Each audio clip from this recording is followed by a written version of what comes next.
안녕하세요. 4월 8일 주식 정리해드리는 주정남. 오늘도 시장 정리부터 먼저 시작해보도록 하겠습니다. 자, 일단 들어가기 전 구독과 좋아요 한 번씩만 꼭 눌러주시면 정말 감사드리겠고요. 정확히 어떤 내용들이 나오고 있는지 살펴보도록 하자면, 일단 뉴욕 증시는 트럼프의 예상보다 강한 상호관세 발표 쇼크가 지속된 가운데 최근 폭락에 따른 저가 매수세가 유입되며 혼조세로 장이 마감되었습니다. 하지만은 S&P의 일부를 제외하면은 필라델피아 이런 쪽은 많이 올라가게 되었다. 그래서 낙폭이 큰 대로 어느 정도 반등이 좀 컸었다라는 건 다시 한번 생각을 해두시면 되겠습니다. 자, 그랬을 때 최근 정확히 나온 내용들 또 어떤 것들이 있냐? 트럼프 관세 매기니까 몇몇 국가에서는 반발을 굉장히 강하게 하고 있단 말이에요. 그랬을 때 지금 중국이 보복 관세를 매겼죠. 하니까 트럼프가 뭐라고 하고 있다? 이거 너희 낮추지 않으면 50% 우리가 추가로 관세를 매기겠다. 그러면서 시진핑 주석과의 대화를 한 번은 하겠다라고 열어놨거든요. 그리고 중국 이외의 국가들과도 협상을 하겠다라고 이야기를 해놓은 상황이기 때문에 이런 것들이 차근차근 보여지게 된다면 최악은 지나갔으니 차악으로 갈 가능성이 있겠구나. 이는 증시에 도움이 될 수 있겠구나. 이러한 관점으로 접근 한번 해보면 되게 좋을 것 같습니다. 그리고 이런 상황에서 경기가 안 좋아질 것들이 막 보여지고 하다 보니까 지금 트럼프 같은 경우에는 금리 인하해야 된다. 압박을 주고 있는데, 근데 기억을 해야 되는 건 뭐다? 연준은 독립된 기관이고 이들은 단순 말로 움직이는 게 아니라 매크로 데이터를 보면서 움직입니다. 근데 확실한 건 지금 지표에서 우려되는 게 많이 보여지고 있잖아요. 그러면 트럼프가 암만 이렇게 푸시를 하더라도 연준은 버틸 가능성 높을 수밖에 없을 겁니다. 왜냐하면 까딱 잘못해가지고 여기에 압력에 져서 인하를 했는데 근데 인플레가 안 잡혀 오히려 올라가는 모습 보여줘? 그러면 금리 인하하다가 이땐 진짜 금리 인상을 해야 될 수도 있거든요. 근데 이건 진짜 아니잖아요.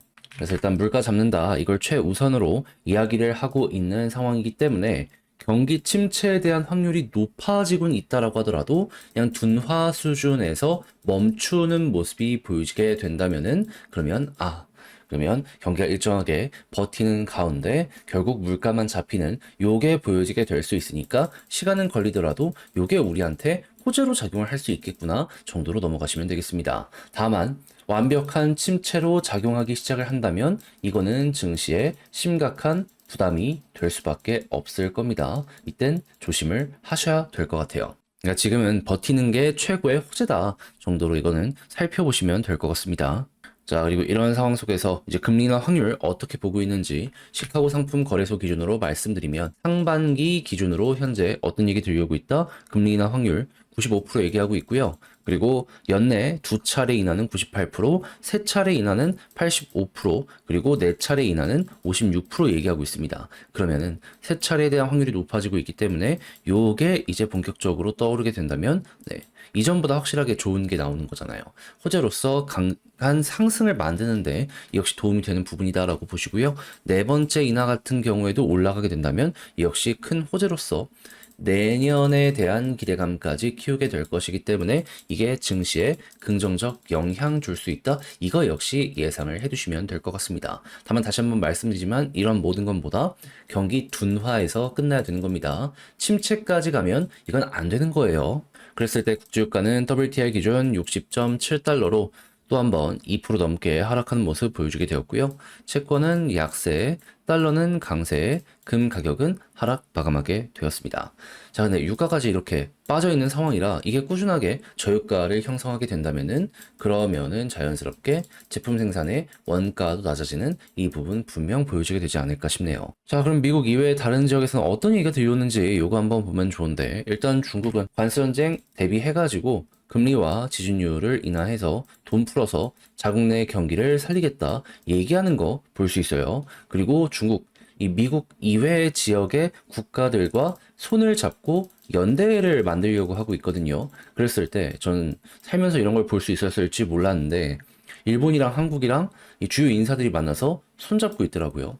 미국 쪽에서 여기에 대해 충격이다라고 하는 이러한 발언들도 있었는데 확실한 건 한국은 지금 미국 쪽에서 치이고 있는 상황이잖아요.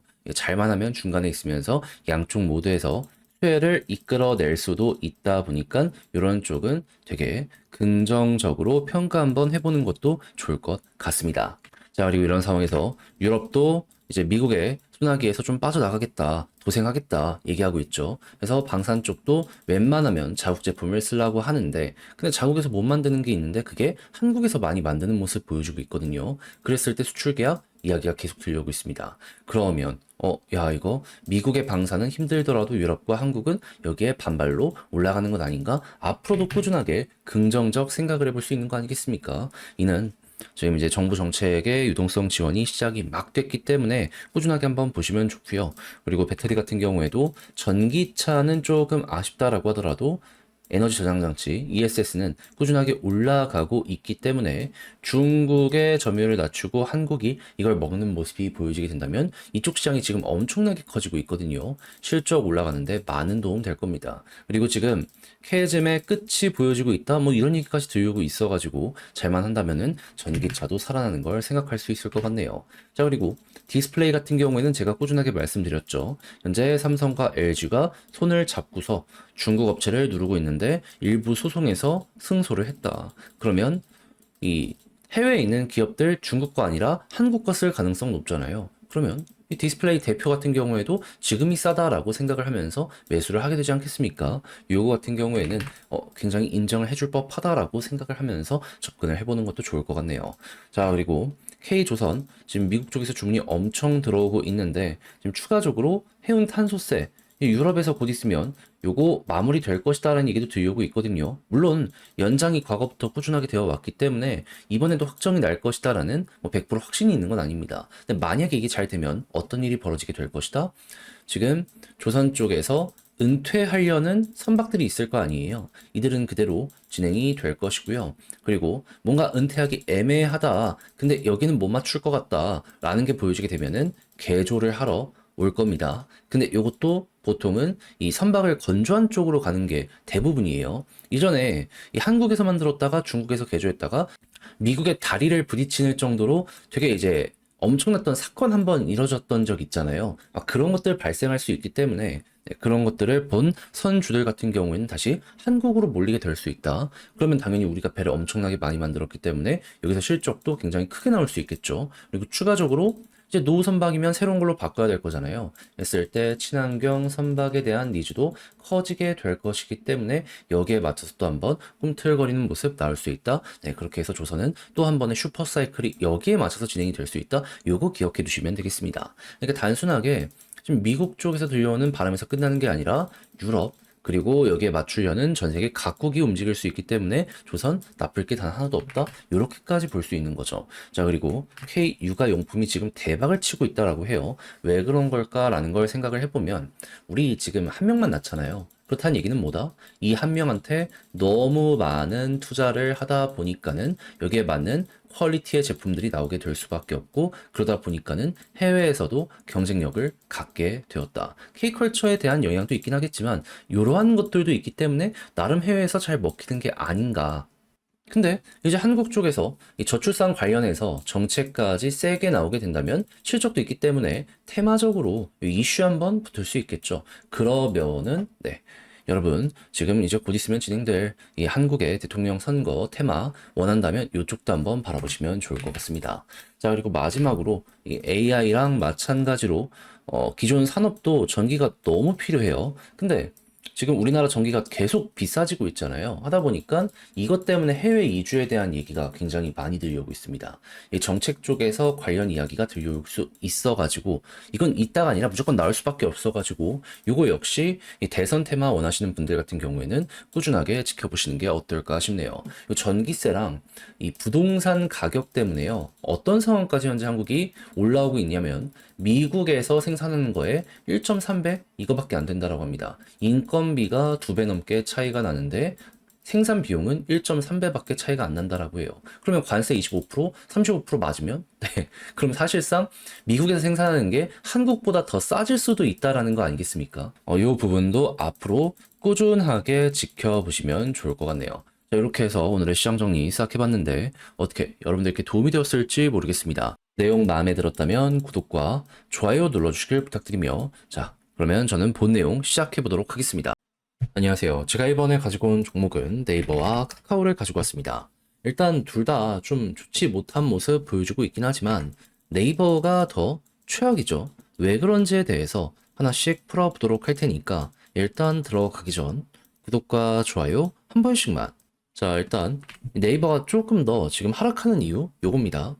커머스 요 관련해가지고 실적이 곧 있으면 반영이 될 것이다 라고 생각을 했는데 요거 하반기에나 반영된다 이야기가 들려오게 되었습니다. 그러니까 실적 증가를 눈앞에 둔 줄 알았는데 미뤄졌다 기대감이 약간 꺾인 거죠. 그러면 자연스럽게 야, 요 기대감만큼 가격이 좀 안정세를 보여주고 그런 다음에 요게 진짜로 다가오게 되었을 때 다시 한번 주목을 받게 되지 않을까 요렇게 생각을 할 수 있지 않겠습니까? 그러면 요 부분은 결국 시간이 해결해 주겠지만 당장은 조금 기다림이 필요하다 요 정도로 이해하시고 넘어가시면 될 것 같습니다. 그리고 이게 진짜로 반영이 잘 되면 이 주가 상승에 도움이 될 수밖에 없는 이유는 뭐냐 하면 네이버 지금 커머스 쪽으로 해서 수수료가 정말 낮거든요. 근데 요거 증가하면은 영업이익만 그냥 아무것도 안 했는데도 불구하고 수천억이 증가를 할 겁니다. 그럼 미래 가치가 증가하면은 이거는 결국 주가의 상승으로 연결이 되지 않겠습니까?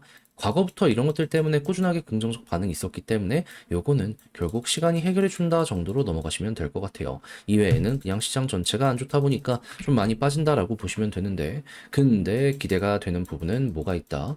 일단 어쨌든 이 두 종목은 AI 쪽으로 지금 공을 들이고 있잖아요. 근데 현재 이 정당들에서 대선을 앞두고 어떤 얘기가 들려오고 있죠? AI 밀어주겠다라고 얘기하고 있잖아요. 근데 사실상 한국에서 AI 쪽 관련 테마가 여러 개가 있긴 하겠지만 실질적으로 사업을 할 수 있는 기업이 몇 개나 있겠습니까? 그 돈 엄청 많이 들거든요. 그러면 네카오가 여기에 최대 수혜가 될 수밖에 없어요. 그러면 일단 이쪽으로는 지원이 커질 수 있겠으니 요게 또 미래 가치를 높이는데 큰 역할을 하게 될 수도 있겠네 정도로 볼 수 있겠죠. 해서 제가 좋다라고 생각하는 게 첫 번째. 그리고 두 번째 같은 경우에는 지금 금리 인하에 대한 확률을 보시면 아시겠지만 상반기 그리고 하반기 딱 봤을 때 상반기 금리 인하 확률 95% 이상이거든요. 근데 하반기에 되게 인상적인 게 뭐냐 하면 원래 그동안 우리는 두 번 정도 인하가 될 것을 생각을 했잖아요. 근데 3회는 물론이거니와 4회에 대한 이야기도 들려오기 시작했습니다. 3회는 86% 얘기하고 있고요. 4회 같은 경우에는 이거보다 조금 낮은 56%긴 한데 아예 없다가 이렇게까지 올라온 걸 생각을 하면은 이건 말도 안 되게 높아지고 있다는 거잖아요. 이유는 경기 침체 때문이긴 한데 일단 경기 둔화에서 버티면서 이렇게 속도까지 나는 모습이 보여지게 된다면 그러면 내년 금리 인하에도 가속도를 붙여줄 수 있기 때문에 이걸 그냥 마냥 나쁘게만 본다. 그건 할 필요가 없을 것 같습니다. 다만 조심해야 되는 건 뭐다? 경기 침체 중에서도 좀 심각한 모습이 보여지게 된다면은 금리 인하를 한다라고 하더라도 경기 자체가 망가지게 될 것이기 때문에 이건 조심을 해보시면 좋겠습니다. 그러니까 딱 적당하게 경기 둔화, 요게 베스트다 현재는 알아두시면 되는 거죠. 그렇게 해서 금리 인하가 꾸준하게 진행되는 모습이 보여지게 된다면 이 과거에 보시면 아시겠지만 인하할 때마다 결국에 돈 푼다는 것이기 때문에 한 번씩 횡보하다 올라가고 횡보하다 올라가고 이걸 반복했잖아요. 저점이 높아지면서 요게 네카오에서 나올 수 있기 때문에 요거는 먹자라는 마인드로 현재 위치에서 준비를 해보시면 될 것 같네요. 그러면 일단 카카오 같은 경우에도 이 비슷한 예시가 2019년에 있었기 때문에 요걸 참고해보면 되는 거고 네이버도 마찬가지인데 지금 현재 수렴하면서 우하향하고 있는 거 반전 임박해 있는 상황이다. 그러면 수렴 요거 깨지 않는 과정 하에 여기 481선 위에서 자리 잡기 시작하면은 턴의 시작이 보여지게 될 것이다 라고 보시면 되고요. 네이버 같은 경우에는 좀 많이 떨어졌기 때문에 얘는 시간이 좀 많이 걸리긴 할 겁니다. 빠르게 이 위로 올라가서 버티면 상관이 없는데 요 아래까지 떨어지잖아요. 그러면 여기가 핵심 저항의 역할을 하기 시작할 거예요. 그러면 일단 여기에 있든 61선 떨어질 때까지 버텨야 되는 건 동일하지만은 조금 더 시간이 많이 걸리는 것보다 여기에 있는 거. 왜냐하면 61선 돌파하더라도 골든 크로스니 뭐니 하다 보면은 시간이 더 걸릴 수밖에 없거든요. 그럼 여기 있는 게 한 하나에서 두 달 정도 보면 되는 걸 여기에 있으면 그 이상 볼 수 있다. 그래서 개인적으로는 네이버도 빠르게 이렇게 올라와 줬으면 좋겠네요. 근데 카카오는 뭐다? 지켜줄 때 지켜주고 있기 때문에 이러한 내용들과 같이 맞물리게 되면은 여기만 있는 걸로도 충분히 이렇게 터질 순 있다라는 걸 기억을 하시면서 보시면 좋을 것 같습니다. 좀 더 떨어지더라도 이 수렴 자체가 깨지지 않는다면 좀 문제될 거 없다라고 봐요. 자, 그럼 지금 본 걸 바탕으로 글로 쓰면서 영상 최종적으로 마무리 한번 해보도록 하자면, 일단 현재 나오는 내용은 뭐다? 시장이 좀 안 좋은 것도 있지만 네이버는 실적 이연에 대한 소식 때문에 좀 많이 빠지고 있다. 하지만 정부 차원의 AI 지원, 요 테마가 증가하는 것과 미국에서 금리나 확률 증가하는 거 봤을 때 이 두 가지가 보여지게 되면 뭐다? 향후 장기적으로 네카오는 여기에 영향받으면서 올라갈 가능성이 있을 것이다. 그 대신에 조심해야 되는 건 뭐다? 경기 침체까지 빠지는 거. 딱 둔화 정도가 베스트인 겁니다. 그리고 수급은 개미들 털리는 게 제일 중요하고요. 그리고 현재 상황 속에서 네이버는 시간이 조금 더 많이 걸리는데 480일선 위에 있으면 그나마 낫다. 그리고 카카오는 수렴만 깨지 않는다면 얘가 조금 더 퍼포먼스는 좋을 가능성이 있다. 현재는 이렇게 마무리하시면 되겠습니다. 자, 해서 분석 끝내봤는데 어떻게 여러분들께 도움이 되었을지 모르겠어요. 내용 마음에 들었으면 좋겠고 전 다음에 더 좋은 영상으로 다시 인사를 드리겠다라고 말씀드리며 이상 주식 정리해드리는 주정남이었고요. 끝까지 시청해주셔서 감사드리며 남은 시간 화이팅 하셨으면 좋겠네요. 감사합니다.